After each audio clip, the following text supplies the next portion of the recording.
যে কোনো পিডিএফকে ভেরিফাই করতে গেলে কিন্তু আমাদের বিভিন্ন রকম সফটওয়্যার লেগে থাকে।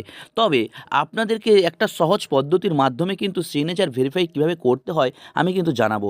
দর্শক বন্ধু, সেটা আধার কার্ড হতে পারে, ইনকাম সার্টিফিকেট হতে পারে, পুলিশ ভেরিফিকেশন সার্টিফিকেট হতে পারে, ডেথ সার্টিফিকেট হতে পারে, কিংবা আপনার বার্থ সার্টিফিকেট হতে পারে। যে কোনো সার্টিফিকেট কীভাবে আপনারা খুব অনায়াসে সিগনেচারটিকে ভেরিফাইড করতে পারবেন সেই বিষয় নিয়ে আপনাদের সামনে সম্পূর্ণ ভিডিওটি এই ভিডিওর মাধ্যমে তুলে ধরবো। দর্শক বন্ধু, ভিডিওটি শুরু করার আগে বলে রাখি, যদি এখনও পর্যন্ত আপনারা আমার এই চ্যানেলটিকে সাবস্ক্রাইব না করে থাকেন তো অবশ্যই আমার এই চ্যানেলটিকে সাবস্ক্রাইব করবেন এবং পাশে থাকা বেল আইকনে ক্লিক করে অন করে রাখবেন এরকম নিত্য নৈমিত্তিক ভিডিও পাওয়ার জন্য। তো আমি এখানে যে সফটওয়্যারটি ব্যবহার করছি সেটা হচ্ছে অ্যাডোব রিডার 9। তো আপনারা কিন্তু ক্রোম ব্রাউজার থেকে অ্যাডোব রিডার 9টি কিন্তু ডাউনলোড করে নেবেন।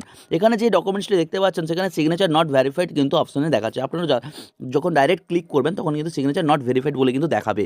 তবে দর্শক বন্ধু, আপনারা যদি অ্যাডোব রিডার 9 যে সফটওয়্যারটি আছে সেটা যদি আপনারা ক্রোম ব্রাউজারে খুব ফ্রিতে কিন্তু আপনারা যদি ডাউনলোড করে নেন, তারপর যদি আপনার যে পিডিএফটি আছে সেই পিডিএফটিকে যদি রাইট ক্লিক করে ওপেন উইথ অ্যাডোব রিডার 9.2তে যদি আপনারা ক্লিক করেন, তাহলে কিন্তু আপনার যে ডকুমেন্টটি সেটা কিন্তু অ্যাডোব রিডার 9-এ কিন্তু ওপেন হয়ে যাবে। তো ওপেন হয়ে যাওয়ার পর আপনারা দেখতেই পাবেন যে এখানে কিন্তু জিজ্ঞাসা চিহ্ন এবং একটা মানুষের চিহ্ন কিন্তু থাকবে, যেখানে দেখাবে যে ভ্যালিডিটি আননোন। তো এখানে ভ্যালিডিটি আননোনকে ভ্যালিডিটি করার জন্য আপনারা এই ভ্যালিডিটি আননোনের উপর রাইট ক্লিক করবেন, দিয়ে ভ্যালিডেট সিগনেচারের উপর ক্লিক করবেন। এখানে ভ্যালিডেট সিগনেচারে ক্লিক করার পর আপনারা সিগনেচার প্রপার্টিজ অপশানে কিন্তু ক্লিক করবেন। এখানে ক্লিক করার পর দর্শক বন্ধু, এখানে যে সিগনেচার অপশানটি আছে তার উপর কিন্তু আপনারা ক্লিক করবেন। এখানে ক্লিক করার পর দর্শক বন্ধু, ভ্যালিডেট সিগনেচার করলে কিন্তু কিছুই হবে না, এখানে আপনাদেরকে আবার শো সার্টিফিকেট অপশানে কিন্তু ক্লিক করতে হবে। তো এখানে শো সার্টিফিকেটে ক্লিক করার পর দর্শক বন্ধু, আপনাদের সামনে কিন্তু ট্রাস্ট বলে অপশানে কিন্তু আসবে। ওই ট্রাস্ট বলে অপশানে কিন্তু আপনারা ক্লিক করবেন। এখানে ট্রাস্ট বলে অপশানে ক্লিক করার পর এখানে কিন্তু সবগুলো কিন্তু গুণিতক চিহ্ন থাকবে। তো এগুলোকে আপনাকে কিন্তু রাইট টিক করতে হবে। তো তার জন্য অ্যাড টু ট্রাস্টেড আইডেন্টিটিস অপশনে ক্লিক করে ওকে বাটনে চাপ দেবেন।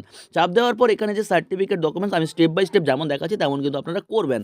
তো এখানে রাইট ক্লিক করবেন, তারপর আপনারা হচ্ছে এখানে এই 3টে ঘরে কিন্তু রাইট ক্লিক করে আপনারা ওকে বাটনে চাপ দেবেন। ওকে বাটনে চাপ দেওয়ার পর আপনারা কিন্তু দেখবেন যে আবার একটা ওকে বলে কিন্তু অপশান চাইছে। তো ওকে বাটনে আবার ক্লিক করে আপনারা কিন্তু ভ্যালিডেট সিগনেচারে ক্লিক করবেন। ভ্যালিডেট সিগনেচারে ক্লিক করার পর আপনাদের সামনে কিন্তু দেখতেই পাচ্ছেন সিগনেচার কিন্তু অটোমেটিক ভ্যালিডেট হয়ে গেছে, টিক চিহ্ন চলে এসছে। দর্শক বন্ধু, দেখলেন কীভাবে আপনারা পিডিএফের সিগনেচারটিকে ভ্যালিডেট করতে পারবেন। যদি আপনাদের ভিডিওটি ভালো লেগে থাকে তাহলে অবশ্যই লাইক কমেন্ট শেয়ার করবেন। চলে আসবো পরবর্তীতে, ততক্ষণ আপনারা অবশ্যই ভালো থাকুন, সুস্থ থাকুন। ধন্যবাদ।